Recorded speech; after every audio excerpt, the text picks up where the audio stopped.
കണ്ണൂർ പെരിങ്ങത്തൂർ കനകമല സ്വദേശി മൻഷിദ്, കോയമ്പത്തൂർ സ്വദേശി അബൂ ബഷീർ, തൃശൂർ ചേലക്കര സ്വദേശി ടി സ്വാലിഹ് മുഹമ്മദ്, മലപ്പുറം പൊന്മുണ്ടം സ്വദേശി പി സഫ്വാൻ, കോഴിക്കോട് കുറ്റ്യാടി സ്വദേശികളായ എൻ കെ ജാസിം, റംഷാദ് എന്നിവരാണ് അറസ്റ്റിലായത്. NIA നടത്തിയ റെയ്ഡിൽ കനകമലയിലെ വനത്തിൽ നിന്നാണ് 5 പേരെ കസ്റ്റഡിയിലെടുത്തത്. ഇവരെ ചോദ്യം ചെയ്തതിനെ തുടർന്ന് കോഴിക്കോട് കുറ്റ്യാടി സ്വദേശി റംഷാദിനെയും കസ്റ്റഡിയിലെടുക്കുകയായിരുന്നു. വടകര ഭാഗത്തു നിന്നെത്തിയ സംഘത്തിന്റെ മൊബൈൽ ഫോൺ സിഗ്നൽ പിന്തുടർന്നാണ് NIA സംഘം കനകമലയിലെത്തിയത്.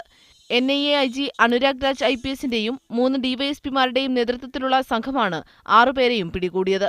കോഴിക്കോട്, കണ്ണൂർ ജില്ലകളിൽ അന്വേഷണത്തിനെത്തിയ സംഘത്തിന് കേരള, ഡൽഹി, തമിഴ്നാട് പോലീസ് ടീമുകളുടെ സഹായവുമുണ്ടായിരുന്നു.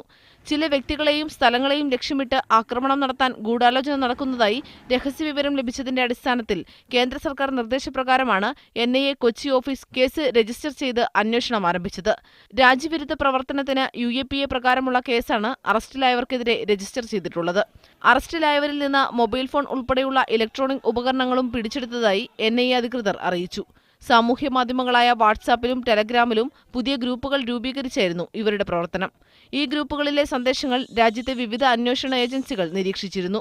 കസ്റ്റഡിയിലെടുത്ത 6 പേരെയും ചോദ്യം ചെയ്യാൻ രഹസ്യ കേന്ദ്രത്തിലേക്ക് കൊണ്ടുപോയി. മീഡിയ 1 കണ്ണൂർ.